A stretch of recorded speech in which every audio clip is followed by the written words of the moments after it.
Wilbert Ryan J. Lunsaga bilang isang CEO, isang masigasig na leader na nakatuon sa pangkalahatang larawan.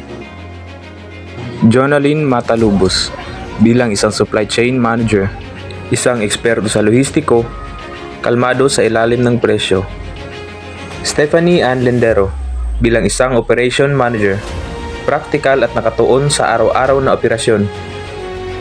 Daniel Magaliano bilang isang financial officer at investor, nag-aalala sa mga gastos at kakayahang kumita, at bilang investor, siya ay humingi ng mga solusyon at transparency sa pananalapi. Christine Cassandra Ludivisi bilang isang human resource officer, siya ay nag-aalala sa moral ng mga empleyado at kagalingan.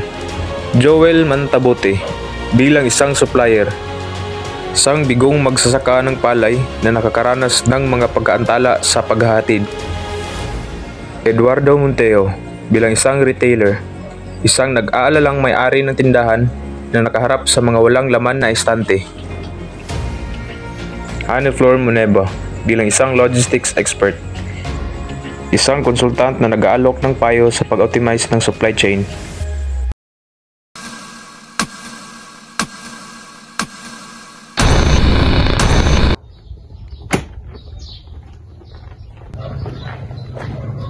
Sir, alam mo na ba? Siguro alam ng lahat. Doon lang natin pag-usapan sa loob.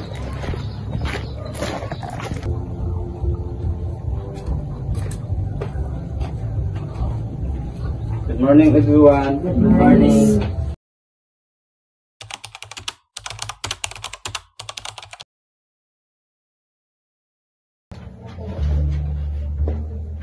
Kaya nandito tayo ngayon dahil marami tayong pag-usapan sa ating malulubhang crisis at sa mga wilga ng ating transportasyon at pagbabag sa kalsada at pumpinsala ito sa ating supply chain. Then naantala tayo sa paghatid ng mga hilaw na materials at hindi natin may papangako sa ating mga retailer.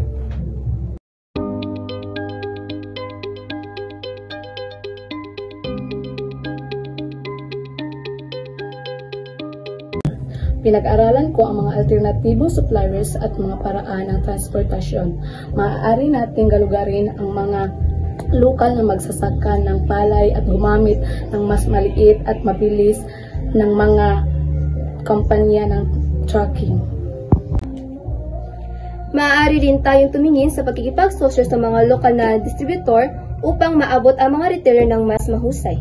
At kailangan din natin ayusin ang ating schedule ng production upang unahin ang mga maaagarang order. Ang mga solusyon na ito ay kinakailangan ng malaking gastos. Kailangan din nating masuri ang ating kakayahan sa ating paglabas ng pera at sa epekto at potensyal na hakbang sa ating pagtipid sa ating mga gastusin. Kailangan natin maging maingat sa moral ng mga empleyado sa panahon ito ng kahirapan. Ang komunikasyon ang solusyon upang manatiling positibo ang kapaligiran sa panahon ng mga trabaho. Nawawalan ako ng pera dahil sa pagkaantala nito. Kailangan kong malaman kung kailan matatanggap ang bayad at kung kailan kukunin ang aking palay.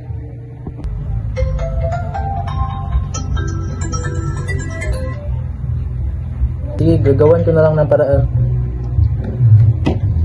Walang laman ang aking mga estante. Tsaka yung mga customer ko is nagagalit na. Kaya kailangan ko ng isang konkretong timeline kung kailan ako makakatanggap ng aking susunod na paghahatid. Teka lang, nag-aalala talaga ako sa epekto ng pagkaantala ng ating kakayahang kumita. Ang kailangan natin ay isang malinaw na aksyon at isang timeline para sa ating pagbawi. Maaari ako magbigay ng mga pananaw sa pag-optimize ng supply chain. Maaari tayo magpatupad ng solusyon sa teknolohiya para sa real-time na pagsubaybay at pamamahala ng mga inventaryo. Maaari rin nating galugarin ang mga alternatibong paraan ng transportasyon tulad ng release o mga daluyan ng tubig. Marami tayong gagawin at kailangan natin makipagtulungan at maging malikain at maghanap ng solusyon o paraan para gagana sa lahat. Ayusin natin ating problema ng ating supplier at investor at retailer. Habang tinitiyak natin ang ating kagalingan ng ating empleyado At alam natin na malalampasan natin ang hamon na ito at makalabas tayong malakas.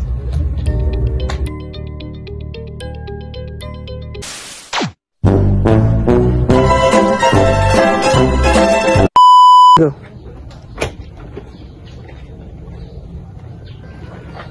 Sir, alam niyo mo na ba? Siguro. 3, 2, 1, go. Kailangan natin maging maingat sa moral ng mga empleyado sa panahon ito ng kahirapan. Ang komunikasyon ay...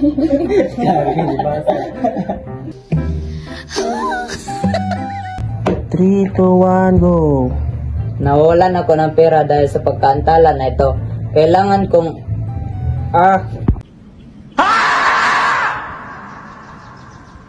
Tasan eh. 3, 2, 1, go.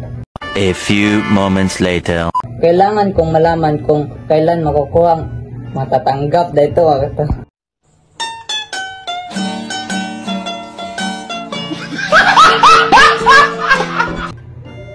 Go.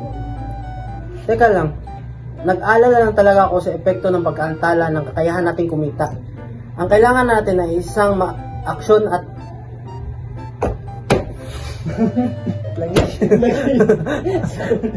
suko na ganin. Suko ganin siya. Ready? 3, 2, 1, go. Sige, go. Sige, go. Sige, sige. Sige, gagawan ko na lang ng paraan. Kaya kailangan ko ng isang konkretong timeline. Kung kailan ako...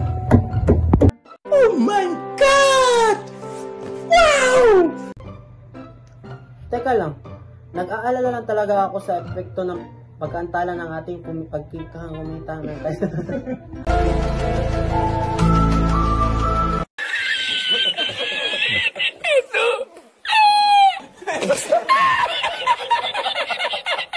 Three, two, one, go. Marami tayong gagawin at di po ka. Kuwan ba eh? A few moments later. Ready? 3, 2, 1, go. Marami tayong gagawin.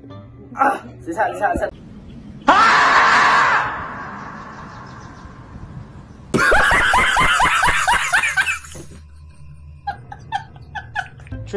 2, 1, go. Ayusin natin ang... Sige na, patayon na. Kay ma-edit naman na. Ay, tara na.